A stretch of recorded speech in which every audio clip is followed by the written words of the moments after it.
Hello, Potato. So it seems like we got through going to the SacAnime Swap Meet unscathed. It's been a couple of weeks, or at least it was a couple of weeks between the filming of that and the filming of this video, and we didn't get sick. So we thought, hey, let's press our luck and try again. And this time we went up to Apple Hill. If you're not familiar with what Apple Hill is, it's a bit of a tourist trap. It's a group of apple orchards and vineyards and Christmas tree lots where people from the Bay Area come up to see nature and see the leaves change and see the trees like you're seeing now. And where people who are a little more local tend to come to spend way too much money on pumpkins and Christmas trees. This here is our first stop, High Hill Ridge or High Hill Farms, or there's a sign, we'll see it in a minute. And if you're thinking it looks pretty deserted, well, we did come early. Apple Hill tends to get very, very busy by around 10 or 11 a.m. So we usually try to be there around opening. And this time we got here, opening is a fluid thing, at least here at High Hill. Some things were open, some things weren't open. Most of the craft people weren't open. High Hill Ranch, there we go, that's the proper name of it, High Hill Ranch. Some of the craft vendors, a lot of the craft vendors weren't open yet. Apparently they didn't have to be open until 10, but some things like the donut house and stuff, the main gift shop, those were, I guess, open at 8, and other things open at 9. It seems very fluid. I guess as long as they're open before the bulk of the tourists show up, it's all that really matters. This place is kind of famous for its apple donuts, which I personally don't like, and you'll hear me discuss that again shortly. They have a little fishing pond there. You can pay money to fish. You can pay a lot of money to actually catch fish and take them home. And then here's kind of the main shop. It's, of course, not just apples. There's like gourds and stuff. And it's a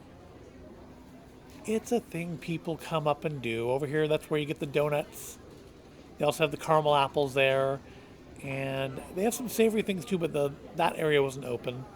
And they have lots of these High Hill branded items. I don't know how many actually come from them or not, but I mean, I'm sure the apple butters and stuff do, but the pickles and garlics, I have no idea.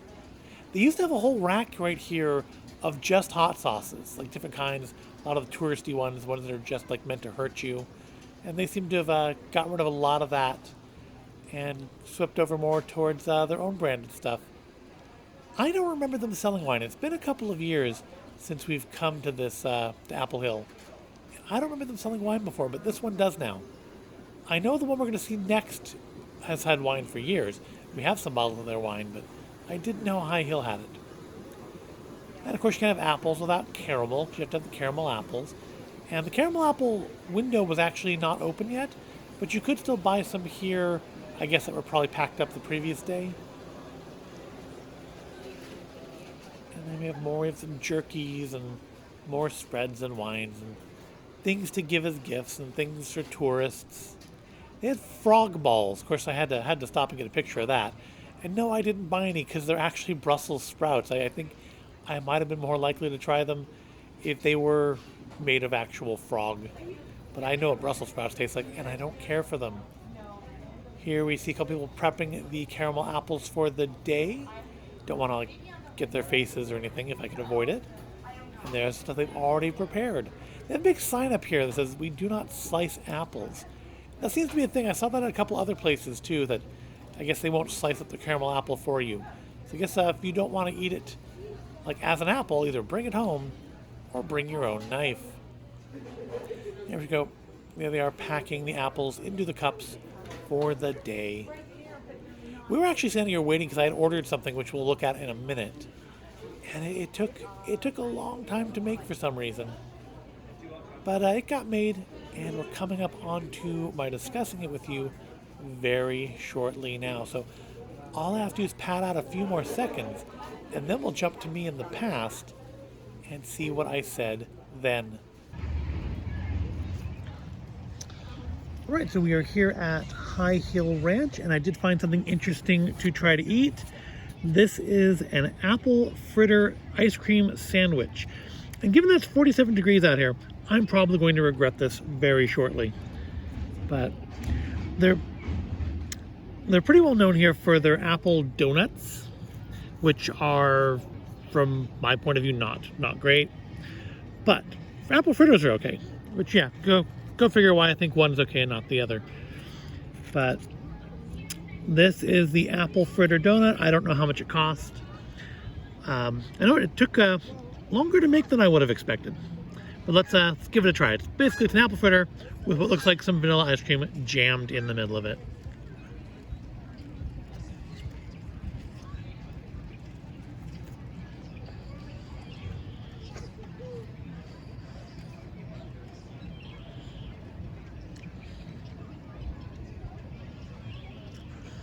And yeah, I'm going to say that works.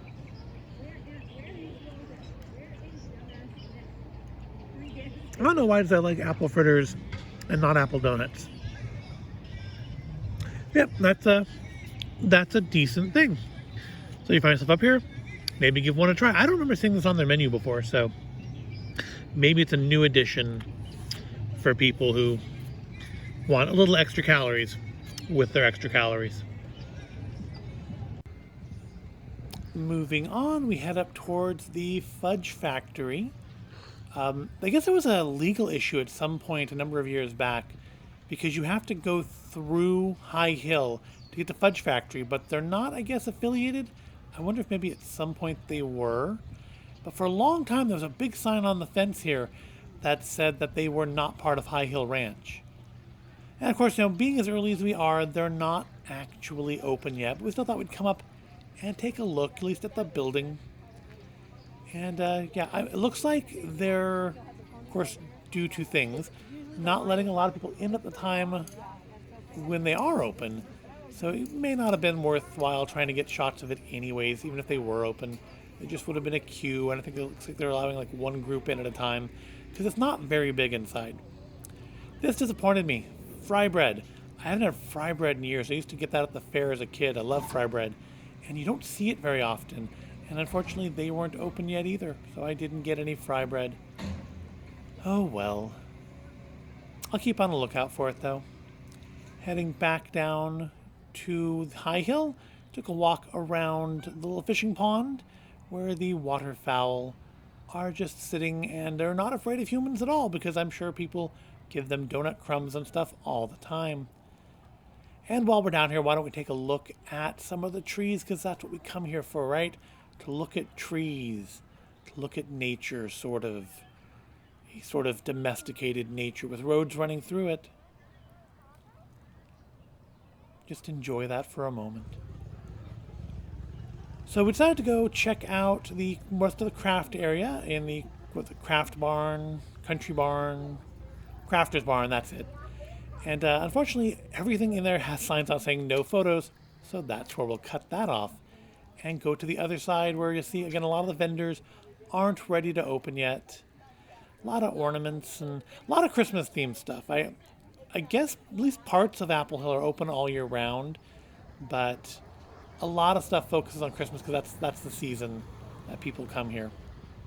So we've now moved on to our second stop. We finished High Hill, and I moved on to Boa Vista. Honestly, I personally like this one better than High Hill, or at least I'm going to say I used to. As we'll see as we go through, they don't have a lot of crafters anymore.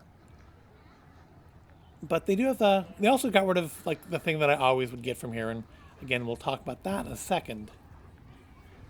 But here is the Boa Vista orchard, and we're coming up to where they peel the apples for the pie tin. Yep, it's like that machine your mom has to make pies with, that kind of latches onto your kitchen counter, but a giant, speedy, industrial version of it. Look at it, just peels and cores. And unfortunately, there's a horrible glare on the window here, so it took me a minute to try to figure out how to at least get a shot of the action that didn't look awful. And zooming in helps a little bit. There we go, get the glare off of it. Look how fast that goes. That's impressive. A certain kind of person can just sit there and watch that all day long. But I'm not that kind of person, so we do need to move on. Back around the outside, we'll go check out their main gift shop. They have craft vendors too, but not as many this year. It seems like, I'm sure some of it has to do with spacing, and I'm sure some of it has to do with a lot of the vendors traditionally are kind of older, and therefore maybe don't want to expose themselves to thousands of people who may or may not think that masks are a good idea. That's one thing I can definitely say about the SacAnime Swap Meet over this, is yeah, the swap meet may have been inside, but pretty much everybody had masks on. Masks are a little more optional here.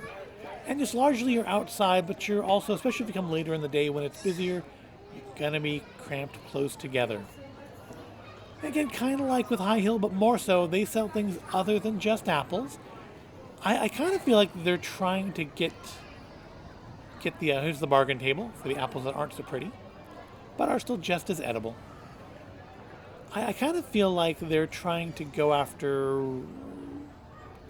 not yuppies, it's not a term we usually use anymore, but mature hipsters, let's say. Look at all the vegetables and the meat and stuff there, and you could theoretically do some of your grocery shopping here.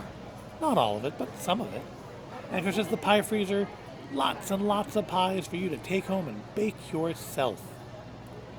And here we have the wine counter. Normally I do stop there and sample some wines, but there were a number of factors, obvious current situation being one of them, and it being a little crowded over there already, and the other of course being that I'm driving and, you know, drinking and driving, even though that little amount wouldn't be any real risk to me, best to not risk it.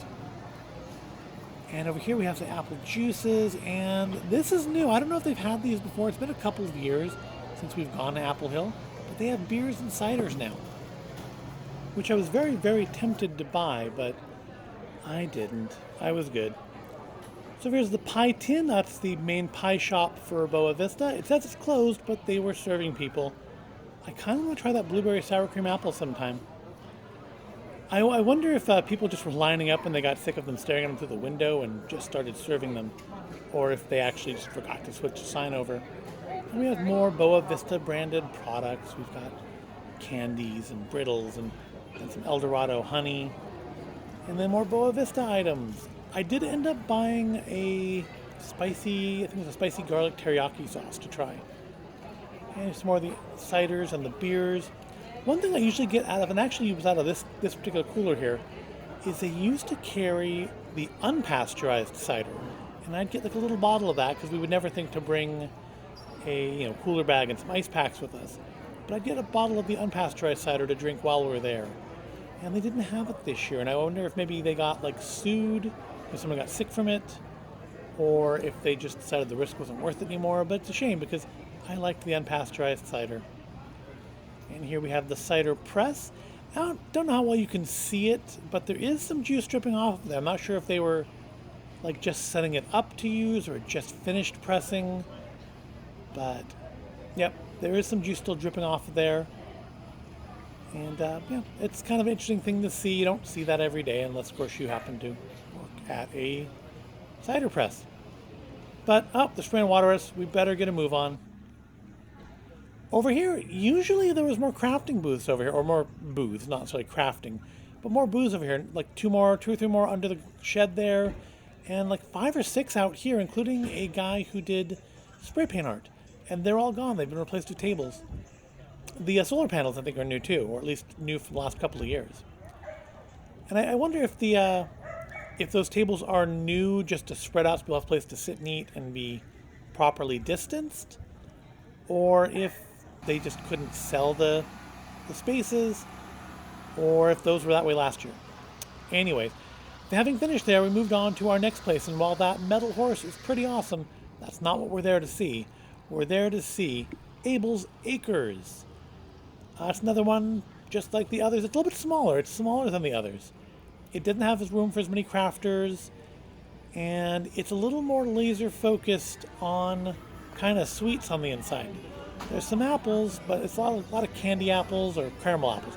There actually aren't candy apples, which is kind of weird. Lots of caramel apples, but no actual candied apples. And so there's a nice big gift shoppy area. You can get your various flavors of caramel apples. They have like ones with Oreo cookie on them and Butterfinger and other stuff. Get your fudges. This over here used to be a like niche of Christmas ornaments. It was really, really tight, and they got rid of it, I see. I don't know if that's in response to this year or just people like stealing stuff because it was kind of out of sight. I think they had a camera over it though, but still, I don't know that the camera was actually real. There's the fudge, there's some apples, and there's things you can buy. And there's somebody prepping the apples, presumably to make more caramel apples. And Christmas stuff, like I said, a lot of stuff up here is Christmas focused. High Hill used to have some Halloween stuff, but I mean they have some Halloween stuff here too, but not as much. Here we are back at the fudge counter. They had coffee truffles, and I kind of regret not trying those, but maybe next year. And something tells me these caramel-covered marshmallows didn't turn out quite the way they were hoping. I can't imagine they wanted them to look like that. Outside of the vendors area, I can't remember if this is kind of how it looked before or not, or if they've spaced them a little bit. But one thing I did notice, and I think it was about here where I noticed it, is there's not really that many craft things anymore. It's a lot of MLM stuff. It's a lot of resellers. I mean, that guy didn't make all those metal signs. Not saying he couldn't, but he didn't. I don't think the tie-dye was probably homemade. I think it's a lot of people buying things, I'm going to say out of catalog, but probably online, and then turning around trying to resell it here. And then some stuff it's just plain MLM, like Cutco. I saw Cutco knives there. And there is the fence maze. And yep, you can buy an all-day ticket. If you want to wander around in that fence maze all day long, you can do it. Don't know why you'd want to, but you can do it. These gazebos here actually aren't new for this year. I mean, you'd think that, oh, that's a way of distancing people by putting them in their own little rooms. But no, these have actually been there for at least 2 or 3 years, probably longer. And yeah, they're nice. You get you a little sense of being away from the crowds if you can manage to snag one. Right now, it would be very easy to snag one, or at least right now when this is being filmed, because, yeah, as you can see, nothing's open. Yep. I was hoping to get a serving of their fantastic garlic fries, but they weren't open yet, and I didn't want to hang around until they got busy.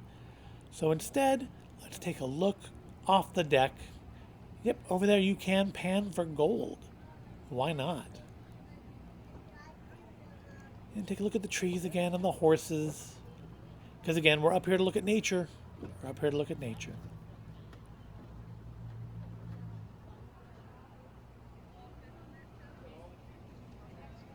Enough of that. Let's head out to our next location, which actually ended up being our last location. We intended to go to one other, but we made a wrong turn somewhere driving around the maze, the labyrinthine setup that is the Apple Hill area, and ended up at the freeway and saw the big long line of cars trying to get in and decided, well, you know, probably a good time to leave. So we'll finish off our visit here at the, what was this one? Let's see the sign in a second. El Dorado Orchards. Yeah, we didn't used to go to this one. We started going to this one a few visits ago.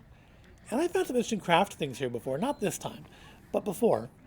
And they have like a train. And that whole big building, you can't go in there. It's not like a vendor's room. That's actually where they work. Out here is all the tourist stuff. And there's more MLM stuff. And we did find something interesting. I'd seen this actually at a couple other locations. And I said, here would be where I would try it. And that is the cider shake. But also other things. Lemonades and snow cones and such. But yeah, the cider shake was the thing I finally said, we're going to try that. And in a few seconds here, we will jump to me talking about it and trying it right about now. So now we're at the El Dorado Orchards, and here we're going to try out the apple cider slushy and the apple cider shake. All right, let's give these a try. The slushy is basically, it's snow cone ice with apple cider on it. Fairly basic, fairly straightforward. But good, kind of tastes like you're drinking a fresh apple. And then our shake, so it's a little more, it's actually a like proper full-on milkshake. Top of whipped cream, which even though it's warmed up a bit, it's probably in the high 50s, low 60s now. And yeah, the whipped cream's starting to melt, but they've filled the edge of the cup with caramel, and it's had cider and I think vanilla ice cream I saw her put in it. Let's give it a try.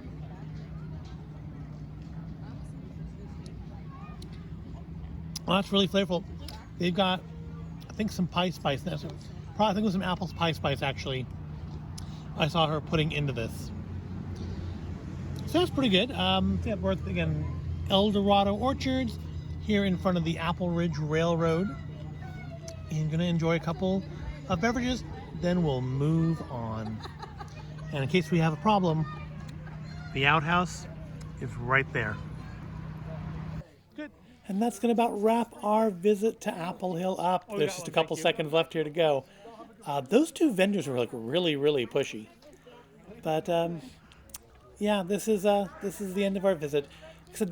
I would have shot an outro had I realized this was our last stop, but we had intended to go one other place, and we didn't. So from Apple Hill, I want to say thank you for watching, and I will see you in the next video.